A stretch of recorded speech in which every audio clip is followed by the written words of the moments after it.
So in this segment, we're going to be talking about Brexiters crying about the lack of deregulation the UK are doing with regard to kind of EU era rules, or the ones we copied over whilst we were still there. And this is just so embarrassing. This is so embarrassing. This is GB News, and yeah, sure, we can dunk on them all day, but it's just like the arguments they come out with, and the way they've kind of changed the rationale of why we left the EU is just painful. So let's have a listen. How significant is this then for Brexiteers? So they talk context. They're talking about the cutting down of not ending the quote 4,000 kind of EU rules to just 600, which I think the government will water down that a bit more by the end of the year. In terms of a government U-turn, is it in terms of just how will it affect our day-to-day lives? Well, Brexiteers will be fundamentally concerned by this because, of course, one of the concerns that Brexiteers have is that the opportunities of Brexit have not yet been seized. We have left the European Union. There is a little bit more friction between trading between the continent and the UK now. That's on the bad side of the ledger. But there's more than just a little bit of friction. Customs checks, rules of origins, that sort of stuff. It's not a little bit. It's a decent chunk. It's not great. It's causing all sorts of problems at the Dover-Calais crossing. You got a lot of traffic delays and stuff that can happen, big build-ups, and that's just talking economically here. If you talk about the end of freedom of movement when it comes to travel peak times, it's really bad. So a little bit of disruption. Me and him would probably have different definitions of what a little bit of disruption is. The good side of the ledger was the things that we could do differently, the laws that we could change, the opportunities that we could seize.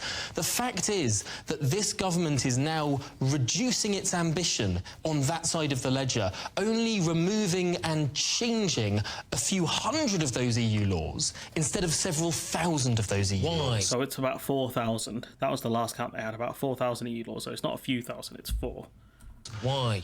What I understand is this is about capacity and time. The civil service say going through all of those laws would take too much time by the end of the year, and it would be too labour intensive. Now, of course, we've had this discussion before on GB News. I've interviewed Jacob Rees-Mogg about it, and he says that this is really sour grapes from the civil service, that they That's nonsense. I'll tell you what the problem is. The Tories have cut the amount of civil servants there are. That's one of the major problems they have, right? So there's less of them. I think they've gotten rid of a few senior mandarins as well. Never helps, the really top dons, right? And the other problem is if you put civil servants, because there is a limited amount of them, you only have a certain amount of capacity, right? So if you take the ones that are working on new legislation and new projects and things like that, you're going to have to move them to this EU, this EU retention bill, right? So you're taking them away from doing existing projects and stuff they need to do to pass new laws and putting them onto this deregulation thing. So that's going to hamper all of these departments massively. So the idea that this is a good idea to move them from what they're doing now to this ridiculous amount of deregulation is just dumb. It's just dumb, and even doing this by the end of the year, the space of 2 years, would be really, really overly ambitious. Just because it's a lot of work. You got to look at each law, and you look at kind of do impact assessments and things like that. Look at what's the point of the law. Is it worth keeping as is? Is it worth amending, which does take parliamentary time depending on how they do it, or should they scrap it? That's the key question here, and that all of these laws have to be gone through. 4,000 of them.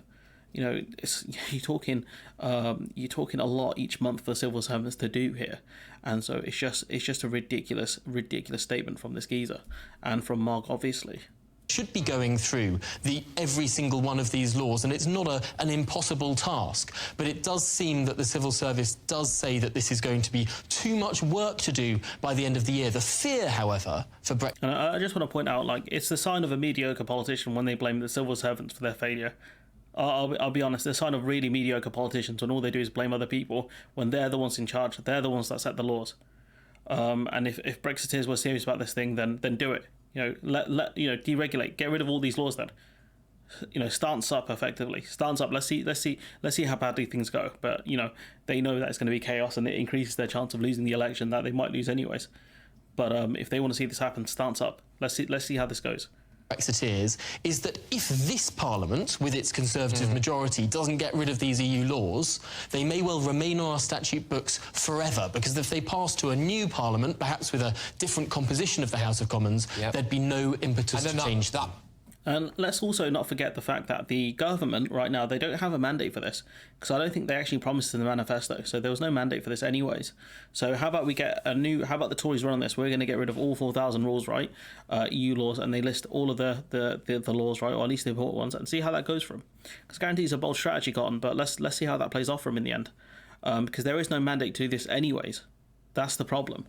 So the points he makes there about, a new parliament coming in and the fear and stuff, well, surely that's more democratic. If a new government comes in with a new mandate and they promise to get rid of all these laws and they win, then, what a civil servant's going to say at that point? These arguments don't make sense.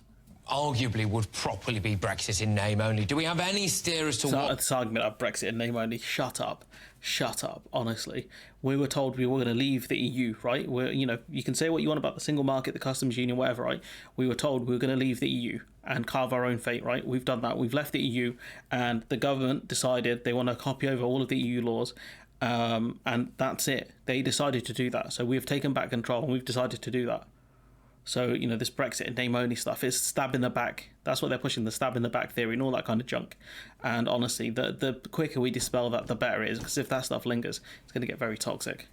What laws are going to be biffed? So I understand that each department has made their representations to the new Business and Trade Department to have which laws that they want specifically on the face of the bill. The way it's changing is that on the face of the bill, instead of this line saying all EU laws will fall away by the end of the year, they will specify in name which EU laws will fall away. So instead of all of those falling away apart from those which are specifically retained, it will be all of them retained apart from those that are specifically... But then can we have a massive... And that's a lot better, honestly. I hate this thing as is, but if we're going to do it, we should do it this way, because at least then people know, they're aware of what's going on here, and businesses can actually have some certainty here. And at least then if they try and gut workers' regulations, we can say, look, you've actively made the decision to cut workers' regulations here. So, this is a better and more democratic way, in my opinion. But clearly, the titans of GB News do not understand that.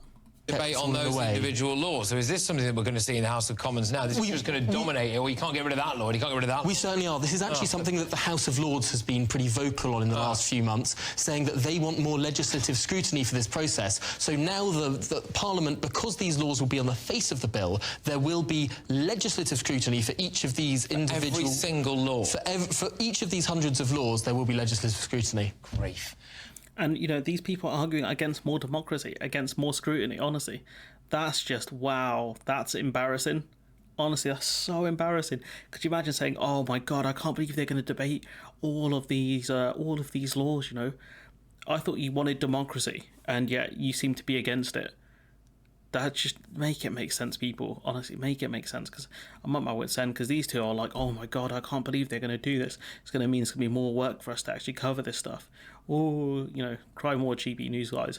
But yeah, it's just dumb. Honestly, I just see this stuff, and the idea that because the Lords want to have more powers to debate this stuff is a bad thing is just rubbish. At least we can see what their government are doing, and if there are certain laws they want to get rid of that are fundamentally very important, which a lot of these will be, at least we're aware of it and we can try and debate it and try and stop it. Rather than saying we're going to get rid of 4,000. I guarantee you if they did that and we come in next year with all of these laws gone right, they would have no clue what they've gotten rid of. The state of play would be absolutely a nightmare. But anyways, I'm going to leave it there. Let me know what you think in the comments below. Like, comment, share, subscribe. Support the channel on Patreon if you can. And hopefully I'll see you in the next one.